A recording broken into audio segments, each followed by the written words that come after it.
Welcome, Greek U Nation, to episode number 315 of the Fraternity Foodie Podcast. I'm your host, Mike Ayalon, CEO of Greek University. I'm a speaker and a two-time author. Our second book is called From Letters to Leaders, Redefining New Member Education and Leveraging Belonging to Eliminate Hazing. So go and pick up that book today on Amazon. We call these episodes the Fraternity Foodie Podcast because there's nothing like great food to bring college students together. Fun fact, even though I'm a speaker today with audiences that hover around 4,000 college students at a time, I'm actually a natural introvert. I've had social anxieties coming into college. Luckily, I met the fraternity and they really helped me to develop all of those social skills and those leadership skills to build really big companies. But anybody can overcome the social anxieties they have and turn their life into anything they believe in. And you can do that transformation if that's you. So let's meet our next guest and let's talk about how that happens. Early in life, Lee Vallely believed some very limiting beliefs, that he was a fraud, that he was unworthy, and somehow that he didn't belong. Some people actually thought that he may be autistic because he hardly ever spoke. Not a great start in life. However, this actually created an insatiable thirst for knowledge, particularly in terms of positive psychology and mindset creation of all aspects. He became a bookworm, reading well over 1,000 nonfiction books. He's a seminar junkie, and he's obsessed with more knowledge of the working of the mind. Lee is now a living example of what he teaches and coaches others to have the best life possible. Lee is a certified health coach, a recovery coach, and a certified hypnosis and NLP trainer. And he brings a wealth of knowledge as a highly experienced health coach, transformational speaker. And what can I say? Welcome to the show, Lee. Thank you. You know, that sounds great. I want to meet this guy. I know. Who is this guy? He's pretty talented. Sounds good on paper. I'm thinking, who the heck is this? Listen, I'm available to introduce you on any stage. You just give me a call, Right. pack me away in your suitcase, and away we go. All right. Thank you. All right. So you grew up in Birmingham, England, and interestingly enough, you lived in a violent, racist, and volatile environment, and you felt like a fraud. So you hid all of your ethnic background from your peers almost throughout your entire childhood. So was it that you feared violence against you, against your family at that time?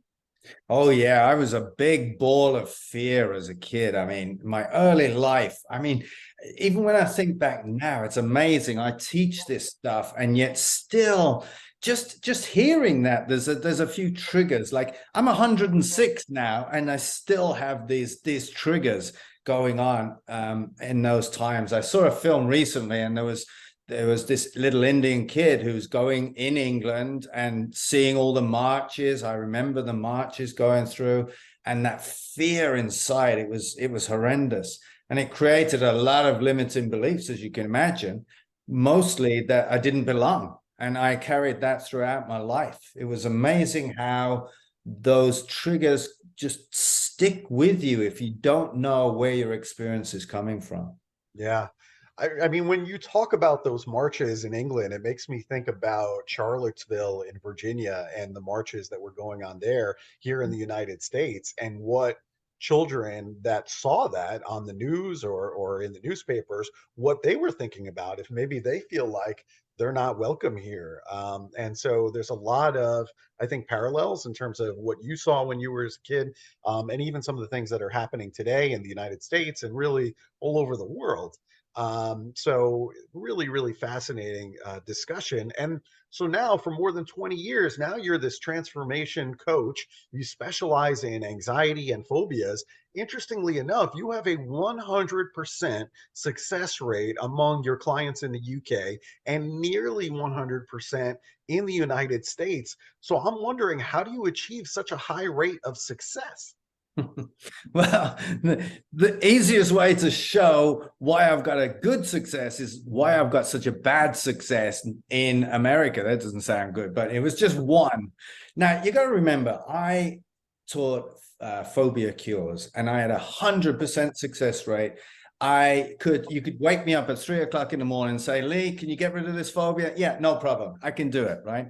I came to England about 8 years ago. Sorry, I came from England. I came to the United States about 8 years ago. Mhm. And I had this opportunity to teach in front of about 8 or 10 therapists, psychologists, and they did not want me around. So, so they got into my head, and all these limiting beliefs that I thought I'd gotten rid of, suddenly every possible limiting belief I ever had reared its ugly head.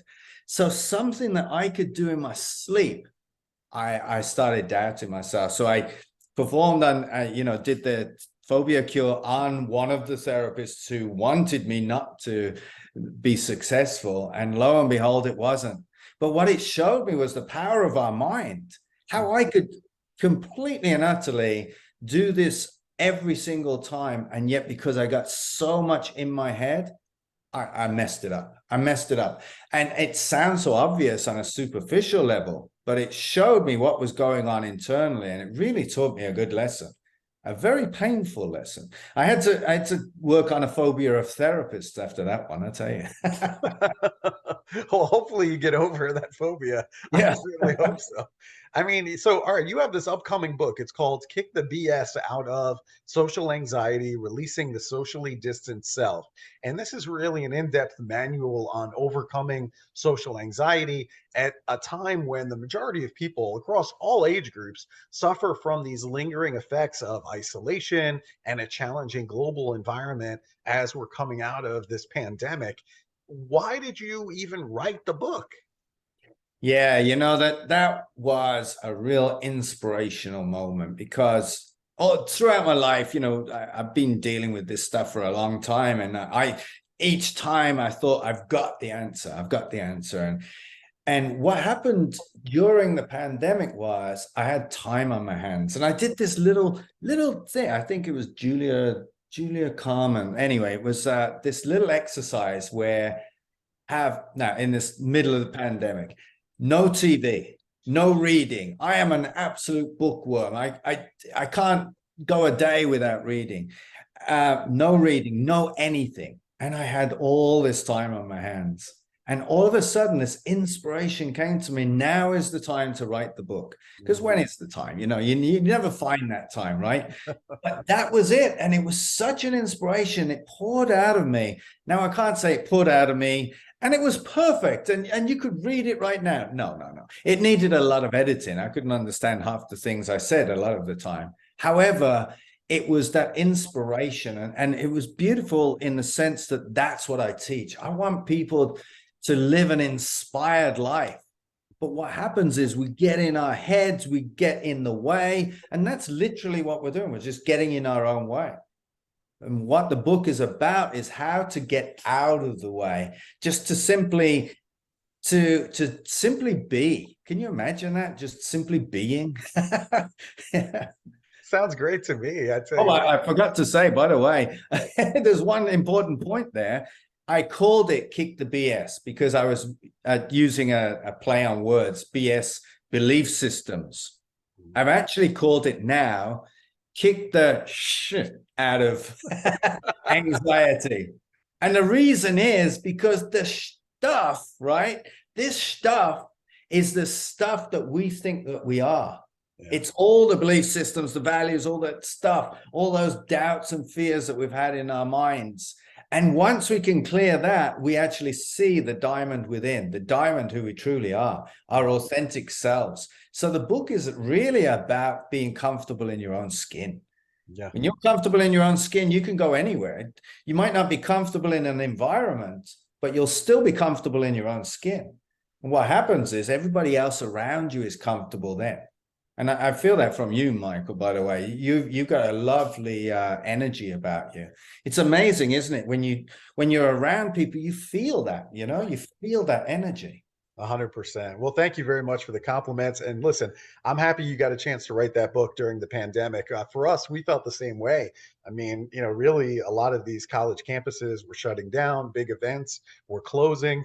And so we had time. And so we just started writing. And lo and behold, we actually published 2 books during the pandemic. And now it was such a great experience, I think, for all of us. Now we're working on book number 3. So, for us, it was just a great opportunity. And it's interesting how, life throws these weird curveballs at you, and then you got to figure out what to do with it. Yeah. Um, you know, so the books, I think, it made us realize, hey, listen, our time on this planet is finite.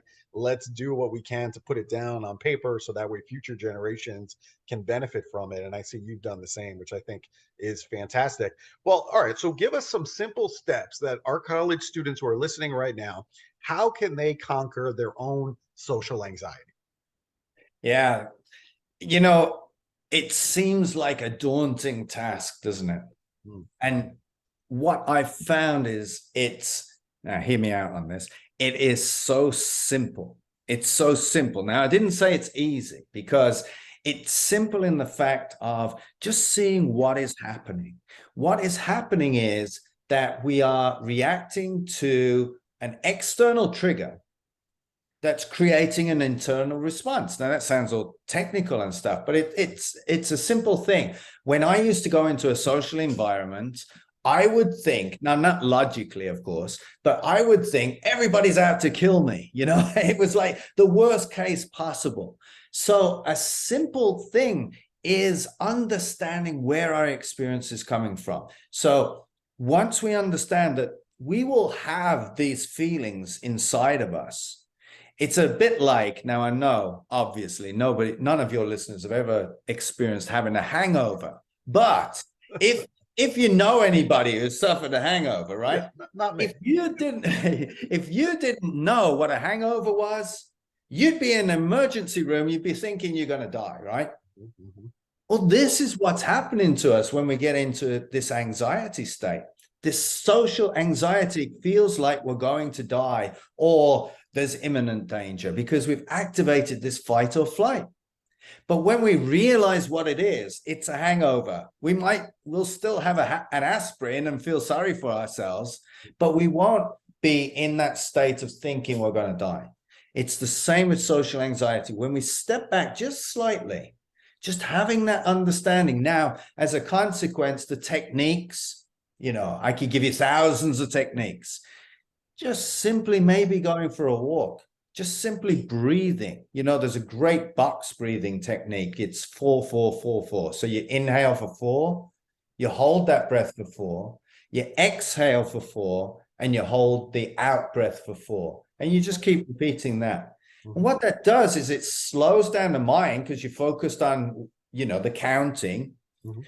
So it takes away the craziness, going on in our mind. And then it slows down your body, because your breathing is slowing down. So you actually start getting rid of those crazy chemicals that are creating this really uncomfortable feeling. So something simple like that is a way to get out. But once you understand what's going on, you'll know what to do. You just simply know what to do in that moment.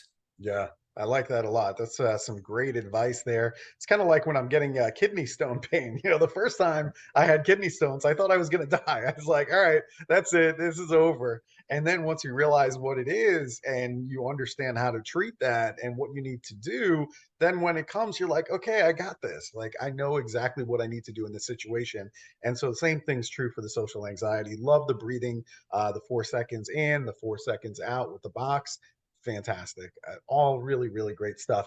There was one interesting thing that you said. You said that positive thinking can actually be bad for your health. How is that so? Yeah, that's a little controversial, isn't it? Yeah. Yeah. But the important word there is can. I'm not saying positive thinking is bad for your health. It can be when you do not quite, again, having that understanding of where your experience is coming from. So I liken it, you imagine a shaken snow globe, right?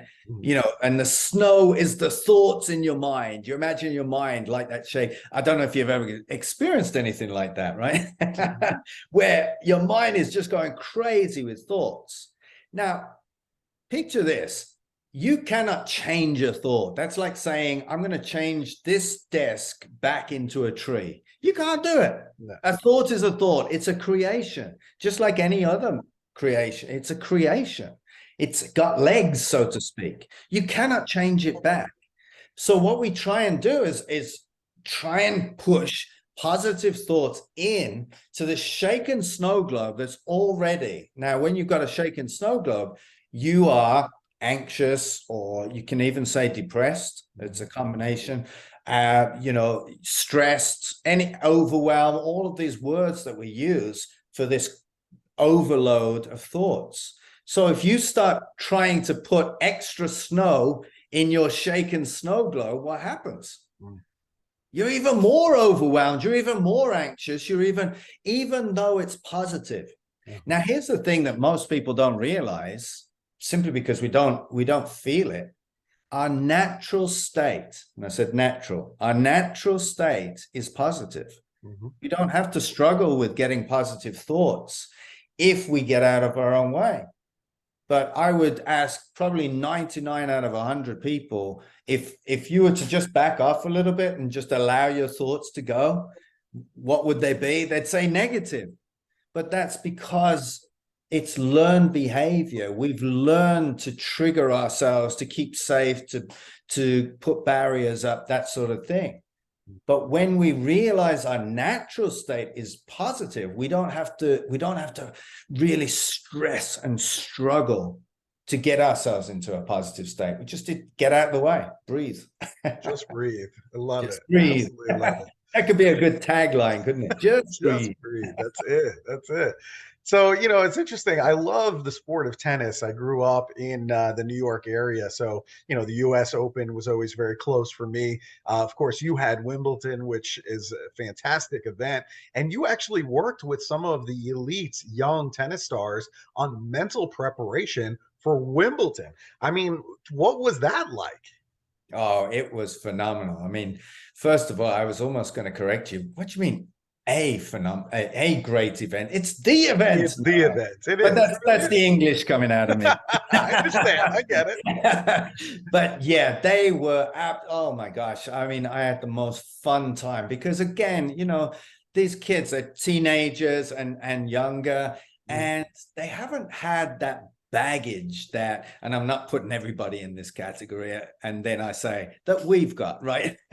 But it's over a period of time we get more and more baggage, and they've got less and less at this point. So they were so open to this. But what was amazing was these young kids were becoming adults way before their time. They had a natural talent. They were great at tennis. Phenomenal. I mean, they kicked my derriere, I tell you, every time. I couldn't even hit a serve back. It was like a baseball, a bullet coming at me or something. But what would happen is literally they would get in their own heads, because they went from enjoying tennis to, I got to win. I've got to make sure I get my house right. I got to make sure all these strategies and techniques I got to fill in my head. And they got bombarded. So they would, just like us all, they would get so stressed out. Yeah. As soon as I showed them what was happening, it was genius, not me genius. It was genius from them that what would happen with them, they would just naturally fall into their true selves. And what would happen, they enjoyed tennis again, which was amazing. The pressure was taken away from them. And some of them, and this is a tough one, but I like it overall, some of them stopped playing tennis because they found that, this isn't for me. This isn't who I am. This isn't, because this is a long-term commitment. This is a lifestyle commitment. Oh, yeah. 24/7 tennis. And they found themselves. So some were phenomenal tennis players. Some actually found that they didn't want to do it anymore. Yeah, it really is one of those sports that if you're really at that level, it consumes you. Yeah. And I have a couple of friends that went on tennis scholarships to college at some very, very good schools, full ride, playing number one men's and then on the other side, women's tennis. And they, they grew up with it. I mean, when they were kids, they were, in the backyard on the tennis court, 12 hours a day. And it's like, and that continued through college. And then they were just burnt out. I mean, they're like, I need to do something else with my life. So I can see how that would happen with these tennis players and just the pressure that's on them to perform at Wimbledon. I mean, I can't even imagine. I mean, it just must be crushing. But to have you there alongside for the ride, that certainly can help for them to focus and be prepared. So I love all of it. Now, I mean, we've talked a lot about social anxiety. There's a lot of phobias out there. I'm sure you know. I mean, one of the things that I struggled with early was a fear of heights, and somehow I managed to get on a bungee cord and actually bungee jump with a fear of Oh, heights, cool. which was really kind of cool. But what other kinds of phobias can you help people cure? Well, this is the beauty of knowing. I sound like a broken record, I know, but but it's knowing where your experience comes from. All of a sudden, it makes it so much simpler because I knew that it didn't matter what phobia somebody came with. So, like you say, heights, Yeah. it might be airplanes, it might be. I had a lady, not me personally, it was one of my colleagues had a lady who had a phobia, not just a fear, a phobia of ketchup. Oh, Now that is pretty tough because she yeah. couldn't even go into a supermarket in case there was some special and the evil ketchup were at the front desk gonna jump on her. Wow. And again, it's an irrational fear. So when I understand a phobia is an irrational fear, all I need to do, famous last words, all I need to do, is separate you, person with the phobia, you from that irrational fear. So what I tend to do is things like a cinema. You're in a cinema. You imagine the phobia, the situation on the screen. Now you just separated yourself. You're watching the movie instead of through your eyes. You imagine how much a difference it is when you're looking through your eyes compared to looking at yourself on the screen. Mhm. And then I can take that back as far as I need to go. It could be me, the person rather looking at themselves, looking at the screen, and then it goes back and back and back. So that's all I needed to do. And once I could get that, the phobia is gone. Now the fears haven't gone. Mm. Like heights. I mean, if you completely got rid of your fear of heights, not your phobia is the irrational fear, Right. but your fear of heights. I had a lady who got rid of her fear of heights. This honest truth, got rid of fear of heights, and we went up one of these emergency escape places, Mhm. and she's going over the balcony, the barrier, and I'm having to pull her back, say, whoa, whoa, whoa, whoa. And it literally, she got to the point where she had such a curiosity, her fears were not kicking in properly. So we had to back off a little bit. But even you can do it yourself. Well, you proved that yourself, right? Yeah. You can do this yourself. It's nice to have someone guide you, of course, so you don't get in your head, Mhm. but you can do it yourself. When you realize that you're having that rational fear, you just separate yourself in any way, shape, or form. Again, going for a walk, just understanding, seeing yourself in the picture. Just take that picture and throw it away. We're in control of our minds. And once we realize that, oh my gosh, all of these things just they bounce off of us in the end. Really cool stuff. The other interesting thing about you is you studied with Tony Robbins. You went through Mastery University and leadership. You became a leader for Robbins back in 2007, and you were a facilitator for a lot of his seminars. Talk to our audience. What was it like working with Tony Robbins? Oh my gosh, it was, and I say this, that it was bittersweet. Yeah. And I say this with total respect because Tony Robbins is phenomenal. He walks his talk. He's on this 24/7. Mhm. He's also like 7'10" or something crazy. I was looking up to the guy. But I misunderstood, and this is why I say bittersweet. I went through the ranks. I loved what he taught, and he taught it on an identity level. So you literally create your identity. Now, why I say bittersweet was because that fraud thing was still there. Even though I would speak to thousands of people. Literally, I'd be on stage talking to thousands of people. I would work with 60 people in the seminars. So 60 people would be specifically coming to me. And yet I felt like a fraud because I could speak to thousands of people, but have a conversation with me, in a social event or whatever, and I would still start to cringe. I would still feel uncomfortable. So I felt such a fraud, and that's why I say it's that bittersweet. But what I realized, again, the experience, right, was that he was coming at an identity level. Now, this is my experience. I'm not saying what he teaches or doesn't teach, because what he teaches is phenomenal. And I was seeing this as, right, so I've got to pretend to be somebody I'm not. That's how I was thinking, because who I really am is this shit, basically. That's what I was thinking. I was thinking, this is who I am, not realizing I was the diamond, as we all are. So what I was doing was painting over my crap, basically, and making this nice shiny paint so that everybody saw this perfect being. And internally, I was thinking I was a complete fraud. Now, how I wish I knew then what I know now, Sure. If I'd have gone there now, I'd have realized it's beyond the identity. The identity is the ego, and it is merely a creation. It's not bad. Everybody think, a lot of people think that it's bad. You got to get rid of your ego. No, how the heck are you going to get up in the morning if you haven't got an ego? That's how we live in the world. But it's a great servant and a terrible master. And once we understand that, we can just be who we are and be okay with it. And if we want to change a little part of our identity, like that fraudulent thing that I had, we can do that because, again, see that separation? We're not attached to it. Once we start understanding that and see ourselves rather than be in it and be afraid, you see, once we separate, oh my gosh, life transforms. So that was a great learning for me, a really great learning. I appreciate that perspective. That's absolutely fantastic.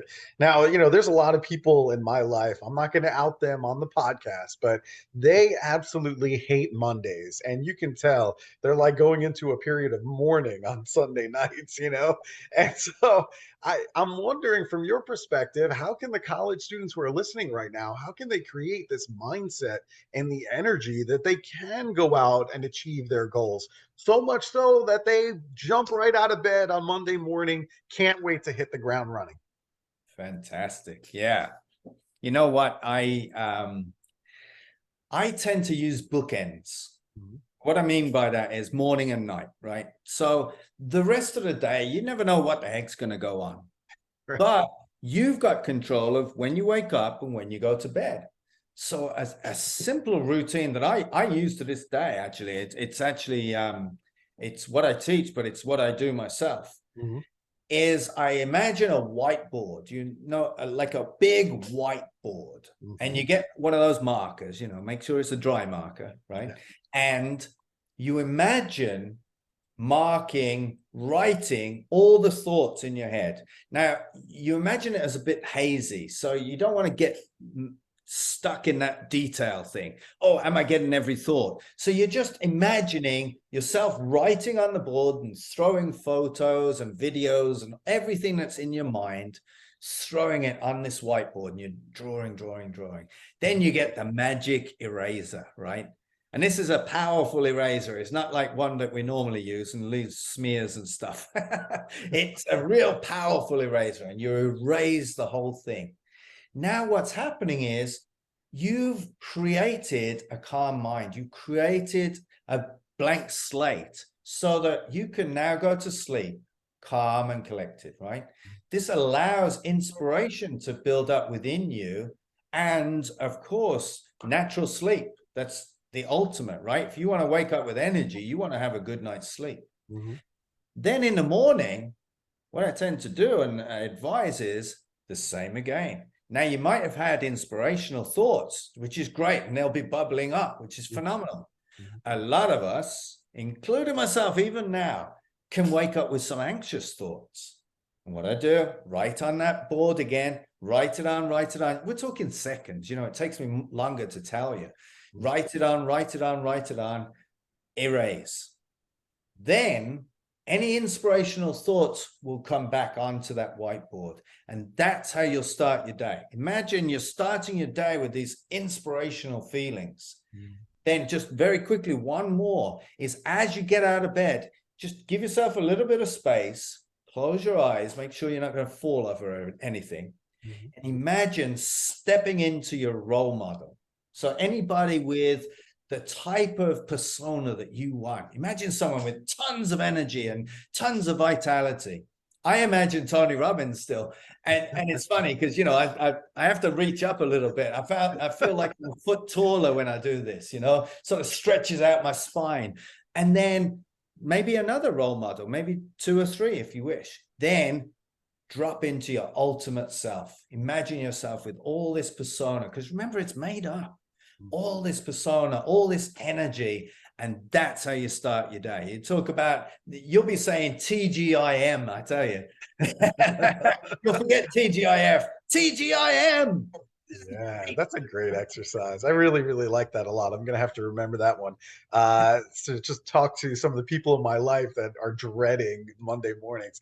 Right. So this has been really, really fun. Now, listen, you know, I do get to Florida occasionally. It's a beautiful part of the United States, and I love good food. So the next time I'm in West Palm Beach, where do you think I should go in order to get a great meal? Oh, wow. Well, I do have a recommendation on, I told you I talk too much. I'm going to just say a little bit about that. I love the idea that you're the foodie, right? Yeah. I love that because food's so important to us, right? It's a pleasure. We tend to break it down to nutrients and nutritional advice. Forget that. Just love your food. That's going to create beautiful vitality. Sure. Our most strongest sense, I don't know, is smell, in actual fact.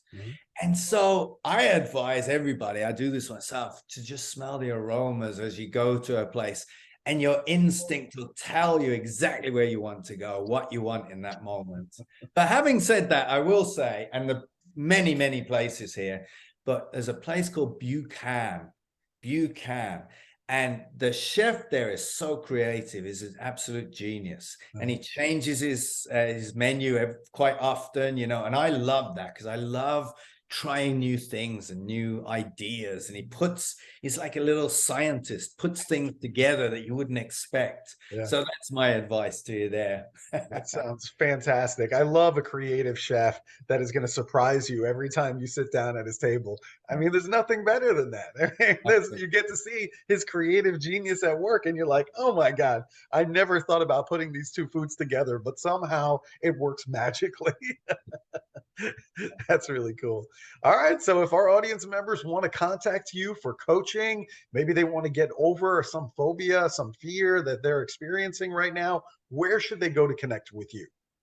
Well, I'm old school. I told you I'm 106, right?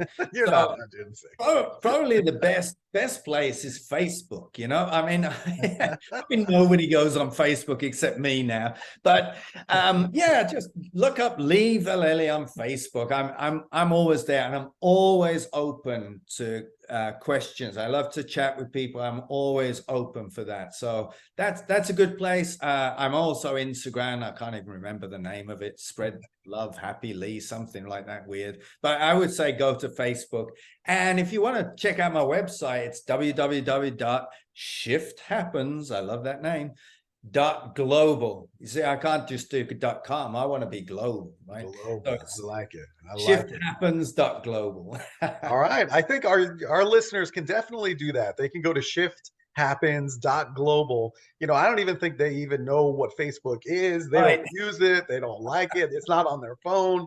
I mean, forget about it. They're not, I'm telling you, I'm just being honest with you. There's no way that anyone's going to reach out to you on Facebook. Not our listeners anyway. They're all on TikTok. So they've already skipped over Instagram and they're on a completely new platform. Oh, So I know. That's true. Yeah. I got to get with the times, right? I got to you get got with, to get with the times. But shifthappens.global, they can do that. they can So do there that. you go. There you go. All Yeah. right. Well, Lee, this has been a lot of fun. And what can I say? Thank you so much for sharing all of this information because I think you've really helped with a lot of the phobias that our listeners are feeling right now and give them some hope that, yes, they can overcome those things and they should contact you for more information. So thank you so much. Thank you. It's been great fun. All right, very good. And to our listeners, if you enjoyed this talk with Lee, make sure that you like it and share it on social media because other students need to hear Lee and all of his great advice that he has to offer today. And we hope to see you on another episode of the Fraternity Foodie Podcast. Thanks for joining us, and we'll see you next time.